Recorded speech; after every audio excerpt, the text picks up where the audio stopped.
in game number 1 based on their draft and also based on their experience. This is a very well-experienced team, a team that we've seen compete in a lot of international events, winning the SEA Games, winning the M3 World Championships with this lineup. But without further ado, we're going to jump into the drafts for game number 2. Philippines now on the red side, so there is a swap. There is a swap, but it seems like the bands are not too far different from each other, actually. If you can see here the Fanny, the DD, and the Benedetta as well as the Atlas. So it's, I think Philippines are still trying to curb that aggression coming in from the side of Indonesia. And Indonesia, on the other hand, wants to eliminate all these very annoying, very difficult problems, like the crowd control, like the Benedetta. They can be so elusive, especially in the hands of mechanical heroes, right? That is the main concern here. That mechanical prowess that some of these players can bring to the table on the right heroes. We'll see if they go for their comfort picks again that we saw earlier on, we did see Soriano pick that Beatrix. It's a signature pick. He's known as the Filipino sniper ever since he picked up that Beatrix at M3 when he displayed the crazy accuracy on the Renner, right? He also went on to get the finals MVP at M3. So whenever you see a Beatrix, especially on the Filipino side, you just expect them to find a lot of success with it. And they did early on. They utilized the Beatrix really well by clearing out the waves faster than the Melissa, not taking those trades, and again, going for that efficient macro gameplay by rotating together as a team. The Ube strat that we've seen so many times before worked up against Indonesia. We watched the replay and we saw what happened, what led up to that flank from Psychos that turned the game around. It was when Soriano stole orange buff, and when he walked down to the mid lane, did not check the push. This is something that I mentioned is very uncharacteristic for Soriano. Usually on the Renner, he shoots at every bush. He just doesn't leave any bush behind. He tries to open it up, and sometimes even after shooting it, he walks in just to check.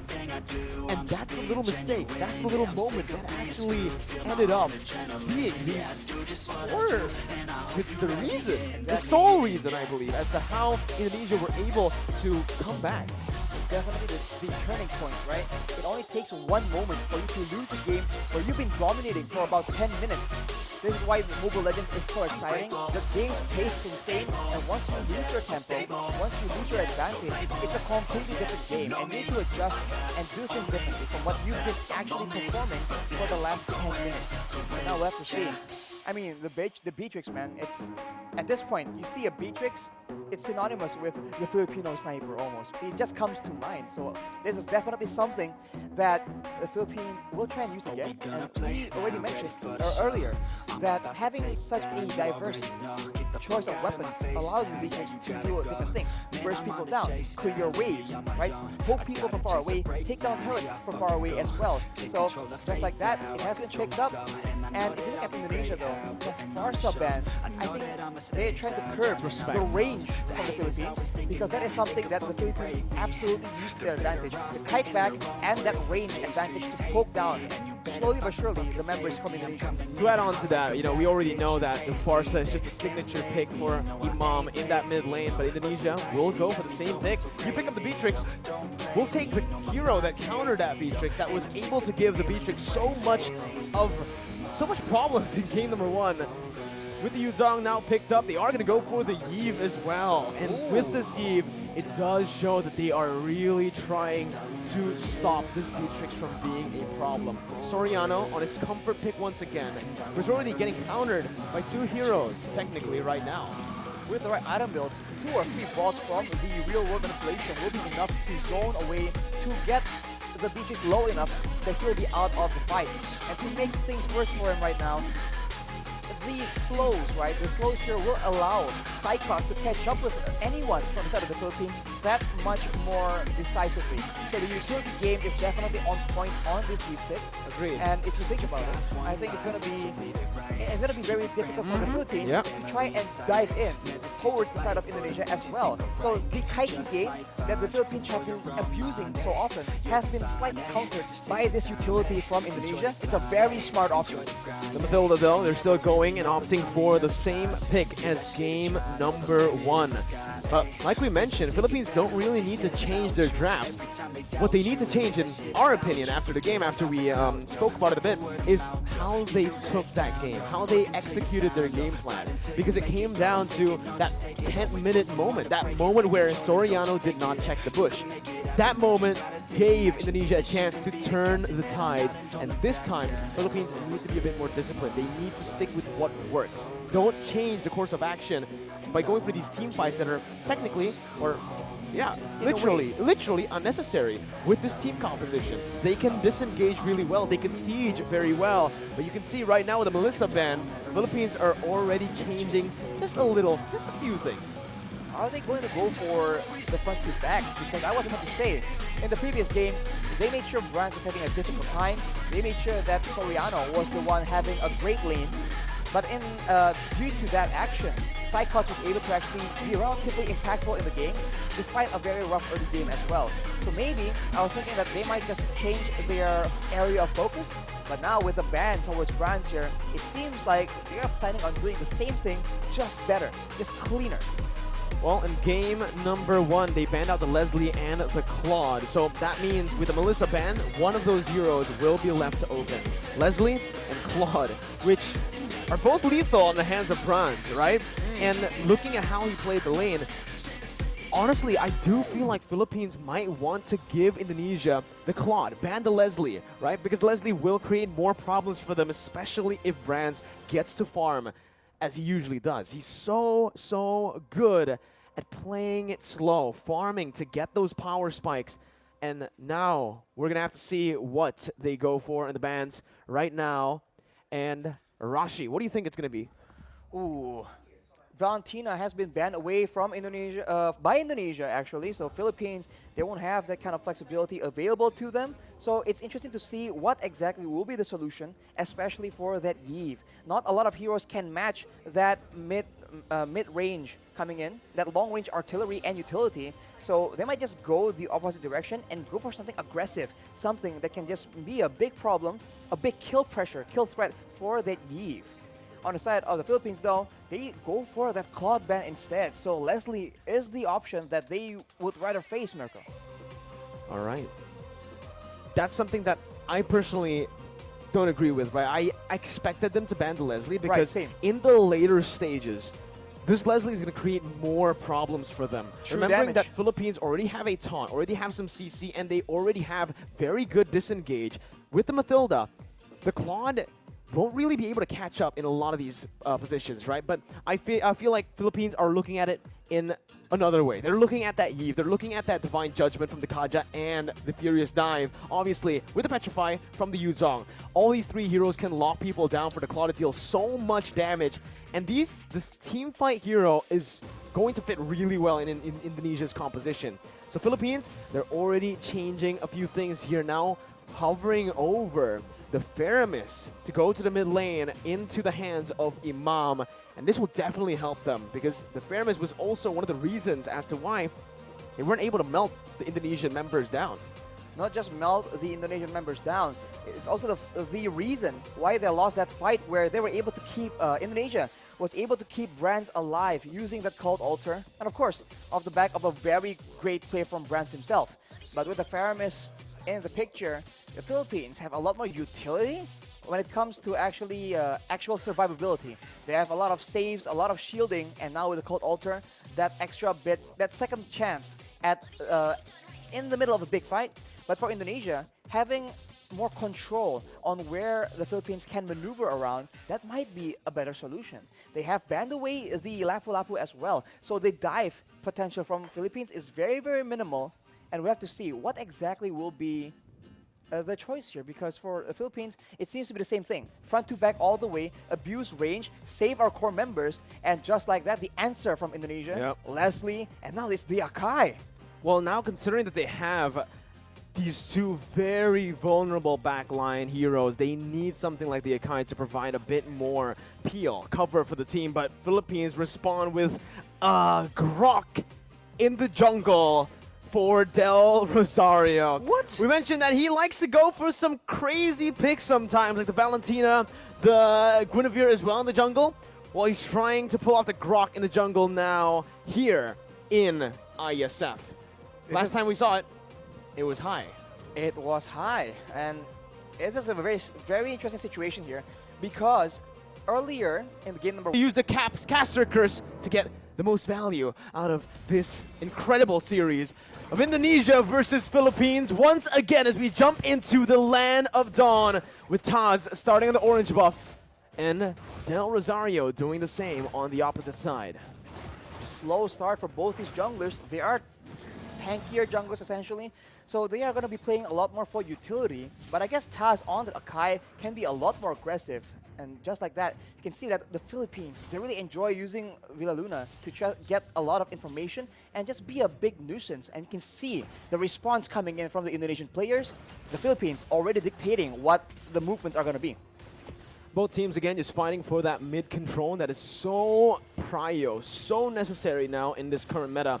Both Taz and Del Rosario are looking to go for this Lethal Wanderer, but it does feel like Indonesia will have a bit more of an advantage with the faster wave clear in the mid lane. That's the Lethal Wanderer secured by Taz, getting him a bit more XP and gold to play with. So he'll have that power spike very early on, already at level 4. As we mentioned, the wave clear game is now being a lot more monitored, a lot more managed by the players from the side of Indonesia. They've suffered from it once, they are not trying to suffer the same fate again. So right now, they're just moving around, and I think before the first turtle spawns, it's going to be relatively slow. But as I say that though, Uh-oh, there you go. That's the barrier with a wild charge. Psychos now going to be caught. First blood over to Philippines, but look at Taz. He's able to bring the members back in with a heavy spin. Del Rosario going to fall. The jungler for the XP lane, and Dapda will be forced to flicker out of there. Villaluna a bit late on this rotation to match up against the Indonesian mid laners, but it is still just going to be a 1-for-1. so 1-for-1. So both teams now holding their own, but this is where things get a bit hairy. The first turtle, where everyone has their ultimates, we have to see who can actually weave in the better team fight. No ultimate for Del Rosario just now. Taz gonna go for it. Will be able to secure the turtle with a brilliant retribution. Dreams gets knocked up, but Philippines decide to back off. Now Dreams flickering forward, gets the Divine Judgment onto Imam, who's able to flicker away. Psychots has the Black Dragon form, looking for it, just decides to zone the Filipino members here and backs off. Back away, and we can take a look at how the changes have impacted this Faramis, right? The Cult Altar was used in that fight, and with one single spell, the rest of the team from Indonesia is able to melt down that HP bar. So it really isn't an all-win teamfight solution, but it is very situationally used to help save members from big burst damage. Now it's a complete change from game number 1. Imam, though, going to be immobilized. That's the damage coming through. Woo. Sniped down by Brands, but the kill will go over to Hijume. Brands sacrificing a bit of gold there in the bottom side, but will still be able to catch up down below to pick up that cannon minion. With stronger laners on the hands of the Indonesian players, they are now able to actually match the aggression, the fights, the skirmishes from the members of the Philippines. And now you can see that the Kaja pick is just having a lot more impact. This is what they wanted to do in game number 1, but the macro play coming in from the Philippines was able to deny that. That won't be the case for this game though, and now this becomes a contest of proactivity. Who can have the higher work rate, the more versatile maneuvers, and just the more proactive plays. And this is the reason as to why I felt like the Leslie should have been the one, the hero, to be banned out by Team Philippines. Because you can see, on this Leslie, sure, you're very vulnerable, but you also are really good at actually going at duels up against the Beatrix. I would actually say in a 1v1, it's skill dependent, but Leslie has a bit of an edge. Why? Because he doesn't need to target any of his skills. It's not a skill shot. Meanwhile, for the Beatrix, you need to go for those render shots to actually be able to compete in that range battle. They have to be careful though, because Soriano has the Blade of Despair completed, and it will be a big factor in the next fight. The Turtle is being pressured for both teams, but it seems like the Indonesians will have a bit of a lead in the control game.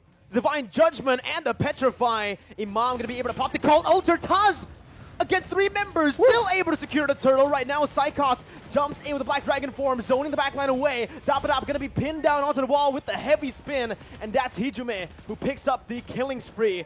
Everything going well for Indonesia, and everything going wrong for Philippines in the early game of Game 2. They lose a member to the pickoff, they lose a turtle to the steal, so Indonesia is completely taking over and looking completely different. Is this a momentum thing? We'll just have to see. Hijume with the Ice Queen's wand right now will ensure that the Filipino members need to be a bit more careful, even more careful in how they want to position. They've been getting caught out without that slow as well. Brands has just been farming up a storm. I really want to take a look at these items, right? It's a good steal by Soriano, but he got full turret gold, clearing waves constantly.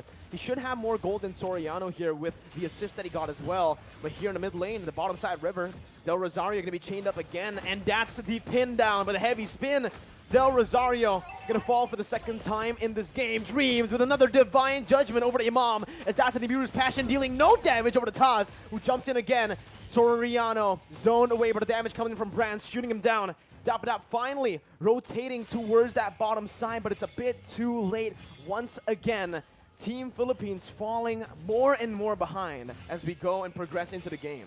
The Philippines are having very much trouble trying to manage distance because they're being slowed an insane amount. At any moment, it starts with the slow, and then it gets followed up with the Divine Judgment, with the heavy spin. So Indonesia's pickoff game is going exactly how they want it to, and right now, they also have the advantage when it comes to range, and also when it comes to that late game. They have that artillery with the real-world manipulation, and they also have the Leslie that can do a lot of true damage, up to 2k in a single hit, and in the late game, Soriano will have a lot of issues trying to get any impact done in the middle of a big team fight. There's so much CC from Team Indonesia. There's a lot of survivability from Philippines, but they need to be able to utilize that crazy engage from the Wild Charge, and right now, it just doesn't feel like they are going to be able to. Taz there going for the turtle. That's going to be the real world inflation that was popped into for Soriano to flicker out. They baited out the Cult Altar, and they baited out Villaluna into the other side of the wall. Mid lane turret going to be sieged down. Brands looking just to poke the Filipino members, but it's a good disengage by both teams. It's still a small victory for Indonesia with that turtle take. Look at how much movement, how much of a reaction you can see from the Filipino players whenever Psychot is on the map, whenever he makes an appearance. He wasn't even popping the Black Dragon form initially, and everybody was walking backwards in fear of that engage coming through. And when you are so focused like that, you are not looking at Taz with a heavy spin. You are not looking at Dreams waiting for that Divine Judgment. What I want to look at is definitely the items here for Brands, because I wonder how much gold he's actually gone this game. So far, he has been left untouched to free farm. And he's getting so much damage. That's going to be the flicker over to Divine Judgment as well to find Del Rosario. The true damage does its work. Brands picks up the kill. Dapadap trying to look for a re-engage now, but only taunting Taz. Look at the poke put down by Brands. Dream's going to be in the midst of it all right now, as he is going to be able to dish out some damage to zone the other members away. Dream still there with Psychots from Psychots with a Petrify to find Soriano, and the furious dive to get Imam low under the tier 1. Gunned down by Brands. It's a 2-0 trade for Indonesia. Unreal execution coming in from Indonesia right now. We thought that Psychot was the main distraction. He was the one coming in from behind. You barely notice it until it's way, way too late. Let's take a look at that replay right now. The fight was breaking up. There's a lot of action back and forth, and Psychot out of nowhere. The tower doesn't even matter because it's way too low. Indonesia able to actually push Philippines into a very uncomfortable position, and now with all the advantages when it comes to crowd control, when it comes to damage, they are looking at a cruising victory in game number 2. This is insane. Unreal. That's the word you can use for it, right? So much doubt for this Indonesian team after they qualified to represent Indonesia with only a week to prepare right after qualifying. Still able to play super well. And now they're rotating towards that top side. Taz soloing that lure. Del Rosario caught no one there to help him out. Has to use the Wild Charge defensively and will lose out on a lot of HP. Brand still is able to get out, has the flicker. They're going to go in for another re-engage here. Just some poke down onto the frontliners. And you can see that true damage, Arashi. I really wonder what the items are looking like right now, because the damage is pretty unreal already in 9 minutes for a Leslie. It comes with a true damage, and when you're concerned about the true damage, you can actually feel the burn coming in as well. Look at the items, as you mentioned. The Windtalker, the Endless Battle as well, allows him to get so much more burst damage initially, and after that, the Berserker's Fury allows him to dish out a healthy amount of DPS.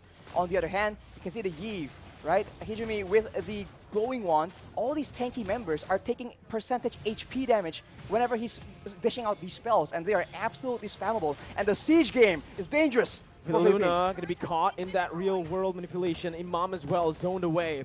The wave manipulation from Indonesia, absolutely phenomenal, as they are going to be able to use the Lord down below to pick up a turret. With Psychot zoning the other members away with a Black Dragon form as well. That's base turret number 1 taken down. Top side pushing in, but Indonesia will decide to just play it slow, clear out the mid lane, and reset. They have an absolute advantage when it comes down to those siege situations. Having the Iesf, having the Leslie means that you do not have to go and force those fights, because there's no other way for the Philippines to dish back that kind of damage. Soriano is the only solution they have, and at this point, when the only option you have, when you only have a single option, it becomes very easy for your opponents to try and adjust to that. But the Philippines, it seems like they are not willing to completely concede control just yet. They need to be very careful though, because the flank game, that flank game is just so on point from Indonesia right now. This is what we saw in Game 1, only just the opposite happening here in Game 2. Indonesia having control the whole 10 minutes early on. Philippines with a very similar flanking position here to look for something, but it's going to be a concealed play from Indonesia. And oh my god, Dreams finds the Divine Judgment onto the best possible target. Soriano's out. Dapadap has to flicker out, but Psychos chases him down with a passive. Dapadap still surviving here. Only one member taken down, but that might just be the member that Indonesia needs to pick up some more base turrets. That high ground control is no longer available for Soriano. Dapadap trying to go in for some damage right there, but it's actually going to be petrified from Imam! He's going to be taken down. The wild charge in desperation. Luna in the back has to back off. It's an absolutely insane game and an insane performance from Indonesia as they knock Philippines down to the lower brackets. How? What? Oh my, we have no words left right now. How was that possible? That is insane from Indonesia. The awareness to know where are the members from the Philippines, who to target in the middle of everything against a team as patient, as disciplined as the Philippines. Dream was able to find Soriano and even